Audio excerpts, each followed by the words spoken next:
ইরানের ইসলামী বিপ্লবী গার্ড বাহিনী আইআরসিপি দাবি করেছে, জ্বালানি বাণিজ্যের জন্য বিশ্বের অন্যতম গুরুত্বপূর্ণ নৌপথ হরমুজ প্রণালী এখন তাদের পূর্ণ নিয়ন্ত্রণে রয়েছে।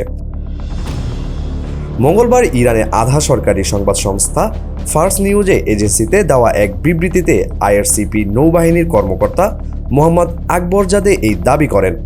এর জেরে কৌশলগতভাবে গুরুত্বপূর্ণ হরমুজ প্রণালীর বন্ধ হয়ে যাওয়ার ভয়াবহ প্রভাব পড়েছে বিশ্ব জ্বালানি বাজারে। বিশেষ করে ইউরোপে প্রাকৃতিক গ্যাসের দাম মুহূর্তের মধ্যে 100% বেশি বেড়ে গেছে। গত 27 ফেব্রুয়ারি যেখানে প্রতি মেগাওয়াট ঘন্টা গ্যাসের দাম ছিল 31.95 ইউরো, সেখানে বর্তমান পরিস্থিতিতে তা এক লাফে 65.50 ইউরোতে গিয়ে ঠেকেছে।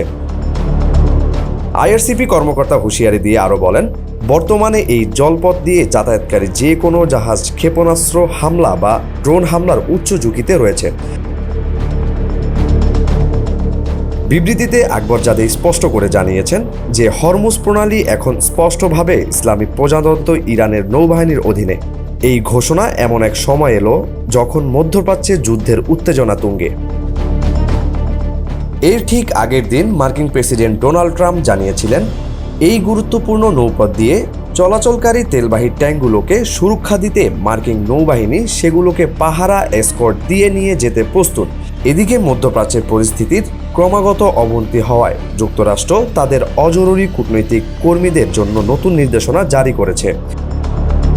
সৌদি আরব, ওমান এবং সাইপ্রাস থেকে দূতাবাসের অজরুরি কর্মকর্তা ও তাদের পরিবারকে চলে যাওয়ার অনুমতি দিয়েছে ওয়াশিংটন।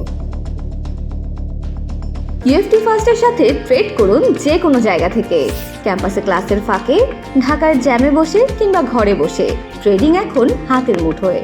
তাই ট্রেড করুন যখন খুশি, যেখানে খুশি।